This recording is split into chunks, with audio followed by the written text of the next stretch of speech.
Oke, bismillahirrahmanirrahim. Assalamualaikum warahmatullahi wabarakatuh. Selamat sore semuanya. Perkenalkan, nama saya Hendy Rohendi, semester 5 dan NIM saya 19010925. Dan di sini saya akan menanyakan tentang perencanaan sumber daya manusia di perusahaan tempat saya bekerja. Dan kebetulan di depan saya sudah ada Bapak HRD, namanya Bapak Danang Nasution. Dan langsung saja mempersingkat waktu. Pak, maaf mengganggu waktunya sebentar gitu. Di sini terkait tugas saya di kuliah di kampus. Ingin mempertanyakan perencanaan sumber daya manusia di perusahaan tempat saya bekerja. Nah, PT Wijaya Pangan Utama. Mohon penjelasannya dari Bapak. Oke, terima kasih sudah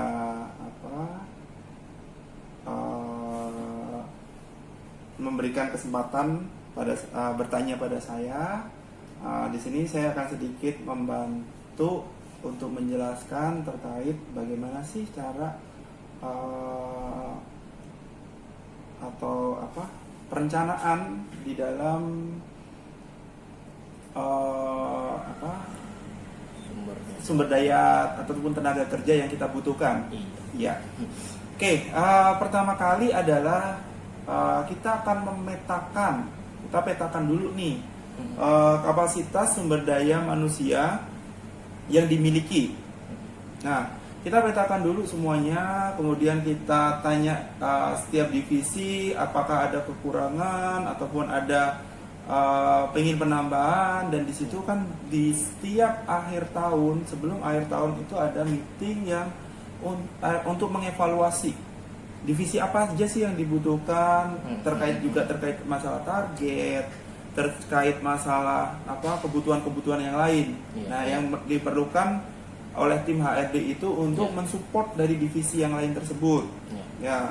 Terus kemudian setelah itu kita akan memperkirakan kebutuhan SDM itu untuk berapa waktu ke depan, semisal untuk jangka waktu pendek ataupun jangka waktu panjang. Dan itu pun juga kita selalu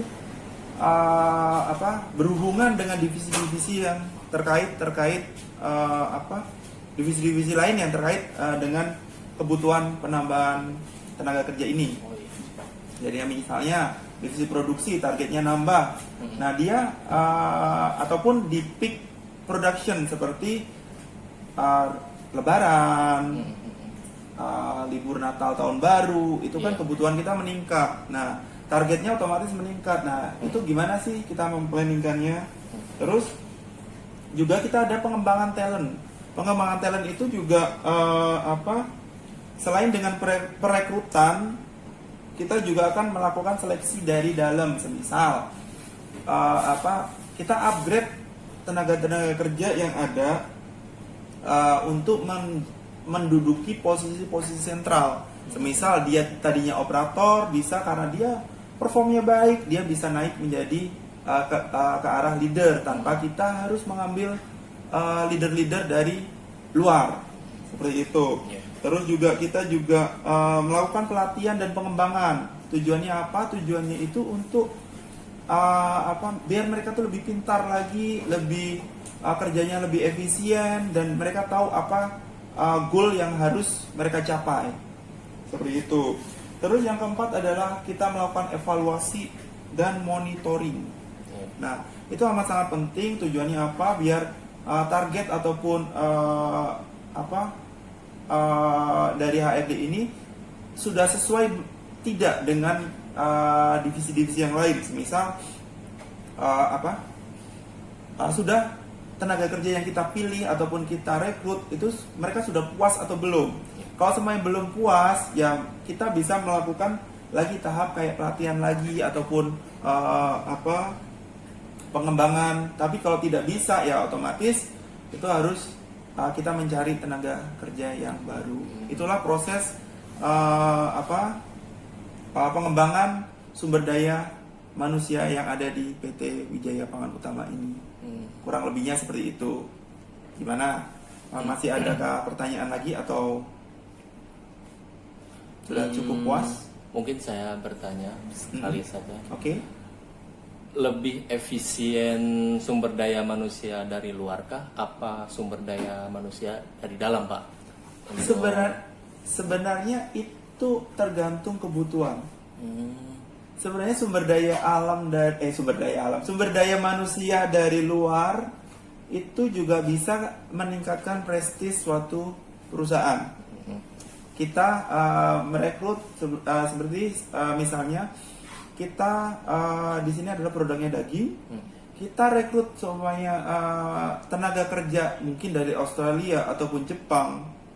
Itu sangat meningkatkan prestis kita ketika kita show off ke pasaran, sehingga itu bisa menunjukkan bahwa kita bisa ataupun kita mampu merekrut orang luar dan kita menggunakan standar orang luar untuk produk kita itu akan value-nya akan naik untuk branding sebenarnya. Tenaga luar itu emang kita gunakan keahliannya pertama, tapi juga satu adalah meningkatkan branding kita seperti itu. Jadinya tidak menutup kemungkinan kita juga rekrut tenaga kerja luar karena kita emang perlu untuk mentraining ataupun mengajarkan metode-metode yang ada ataupun yang ada di luar sana untuk diajarkan di tempat kita. Dan itu pun juga akan meningkatkan branding di perusahaan kita juga. Seperti itu. Oke, terima kasih dan maaf juga sudah mengganggu waktu daripada Bapak HRD kami, dan terima kasih sudah memberikan wawasan tentang perencanaan sumber daya manusia di perusahaan tempat saya bekerja, PT Wijaya Pangan Utama. Di sini kita tutup saja perbincangan pada sore hari ini. Assalamualaikum warahmatullahi wabarakatuh. Waalaikumsalam warahmatullahi wabarakatuh.